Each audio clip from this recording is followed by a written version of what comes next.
Welcome, and thank you for joining for another whiskey review. Today, we're going to do a Ledaig. There might be special this time, a 1973 vintage, Dustin.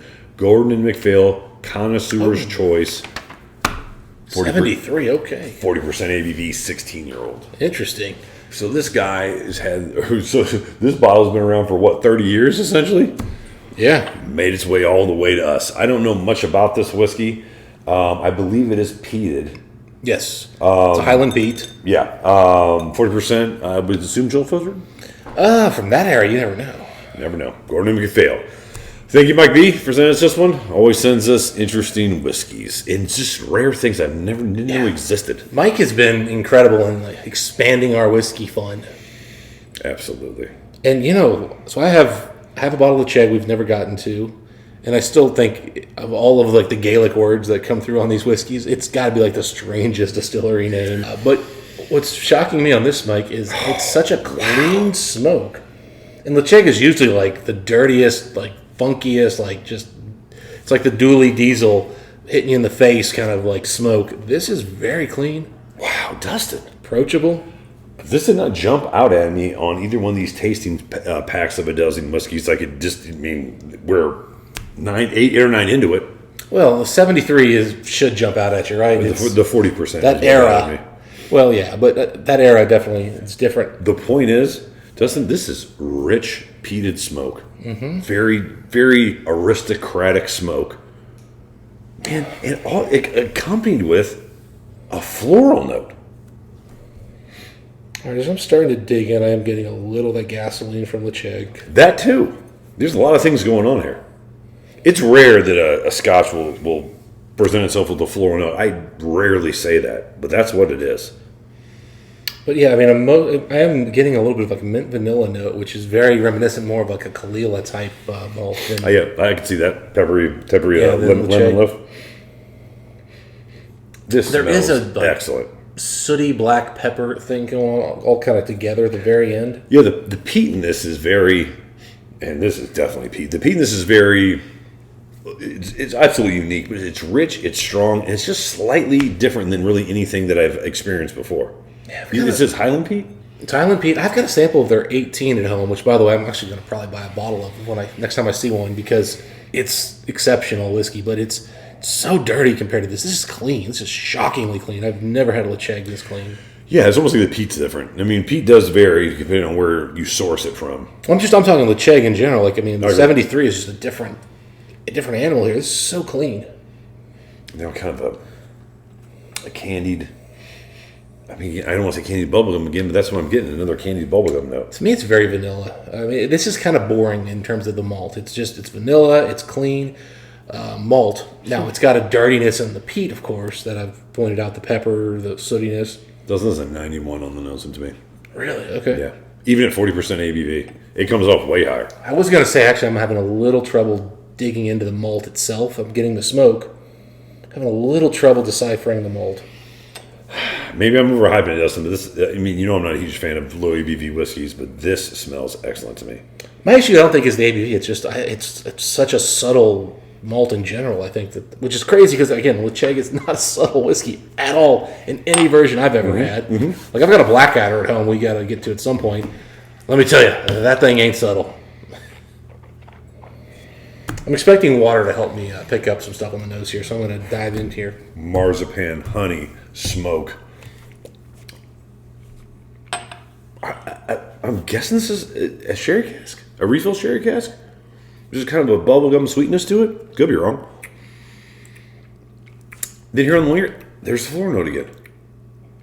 Wow. This is one of these this is a better whiskey, much better whiskey than I thought I was getting myself into. If I can talk about looking on your face, you don't agree with me. I think it's bourbon cask. Might be. That was where I was really kind of sweetness can be. It's a nice sweetness. There is a bit of there's a hint of maybe red fruit, maybe a little chocolate, but nothing that's giving me any indication of sherry. There's a nice vanilla sweetness too, but sure, it could be bourbon. A little bit of the dirtiness of Ledaig does sneak through here. The ABV at being at 40% really is hiding a lot of the dirtiness for the Ledaig. The dirtiness. It's keeping the intensity from building up. but it's actually kind of also working in its favor because it's such an approachable. Like, this is crazy approachable in like the best ways. Like I'm still just kind of flabbergasted that this is Ledaig and it's so approachable. Like even when I've enjoyed Ledaigs, I have found them a little difficult to like get into. Like they are dirty, sooty. This is very high profile. Yeah, this is very high profile, and it would make sense. One, it's an over bottling. Two, Gordon MacPhail, they had their own thing. Yeah. All right, so with water, Dustin, it's a little spicier. Spices are coming up. Nice, light, complementary spices. A little white pepper, and some type of indistinct baking spice. It's baking powder. Oh, that was a different one I said. No, it's like baking powder. It's like a biscuit. I get you. You know what? My girl made croissants earlier in the week, and there is sort of some type of croissant note to it without the butter. To me, it's like they were getting ready to make biscuits, and we haven't added butter yet. Yeah, excellent whiskey, man. Excellent nosing whiskey and tasting whiskey. I would like a little more ABV. I'd like a little more heft as far as the finish on this whiskey. But those are minor complaints. This is incredibly drinkable. Well, it's almost comical. I mean, I could drink a bottle of this, I think, in a night. It's so easy. Not just because it's 40%. Like, these flavors are very... Again, it's very approachable. I would have guessed this as Ledaig.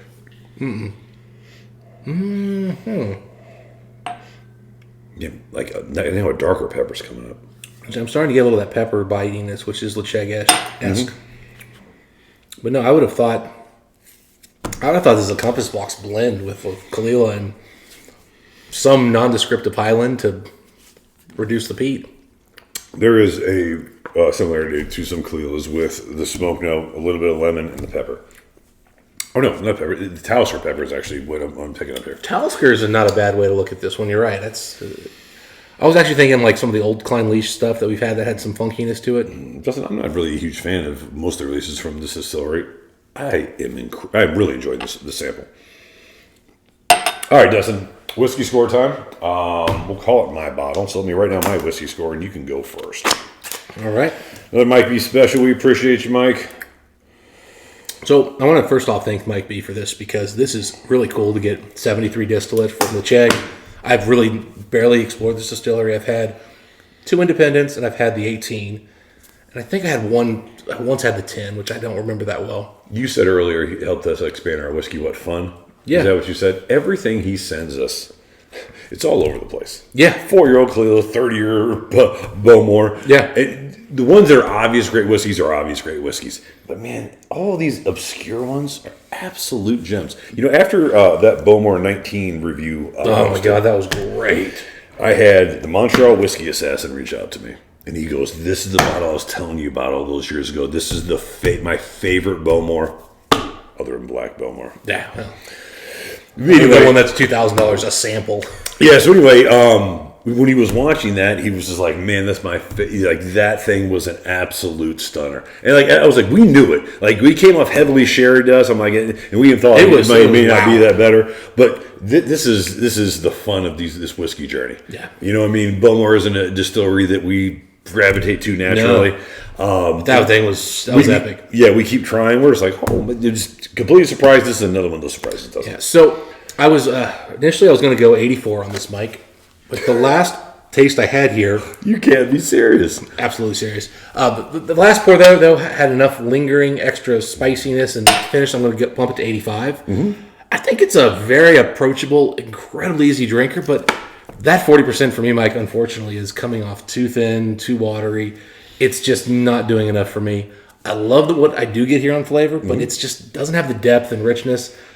I love that it's an approachable version of Ledaig, but man, I need some more ABV. I'm sorry, it is too thin. And even on the finish, where it does have some spice, it's not there for me. I love everything it does. It's too thin. I'm going back to mouthfeel matters. Your feelings. Mouthfeel matters to me a lot, and this just doesn't have it. Okay, Dustin, you got to let me organize my thoughts. So now you're going way higher. We've done over 400 whiskey reviews together. Yep. I don't know if we've ever been more apart on whiskey score. Okay. 89. 89, wow. Okay. This was another complete surprise, and it was in a positive way. Mm-hmm. This was an excellent whiskey. It punched higher than its weight. at 40%, no doubt it would have been better if it was a higher ABV. All the flavors were something that I really gravitated to. I think the whiskey was well put together. It handled water well, even for 40%. I think you sold it short. You're getting more on the richness of mouthfeel or something, because it's so waning. We've had 40% whiskeys tonight. This to me is just substantially more lacking. Because that's usually what I do. I love low ABV whiskeys. Well, I know, I'm with you. I get it, and like I said, I really appreciate. Again, the flavors here are great. I can't wait to look this up on Whiskey Base after we're done with it. I still couldn't give it an 89, even like if it were richer. But I'll say this: Ledaig is a distillery I have liked very sparingly, and 40% is not something I generally gravitate towards. So 85 is still a high score for me. Given those factors, I cannot think of another Ledaig I liked better. I like the 18 better. Oh yeah, that was pretty good.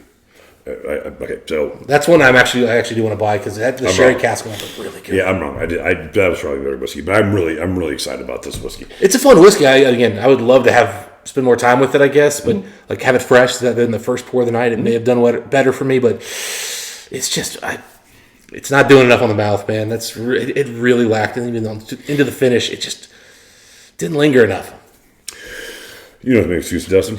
You're probably right. I'm just telling you what I think. I think I was impressed with it. Anyway, those are our thoughts on this particular Ledaig 1973 Gordon & MacPhail Connoisseurs Choice 16-year-old 40% ABV. The more I had this whiskey, I do want to say I do believe it's ex-bourbon now. It doesn't have to be dark first. Sometimes the sweetness will I kind of got where you're going. Lead me in the wrong direction.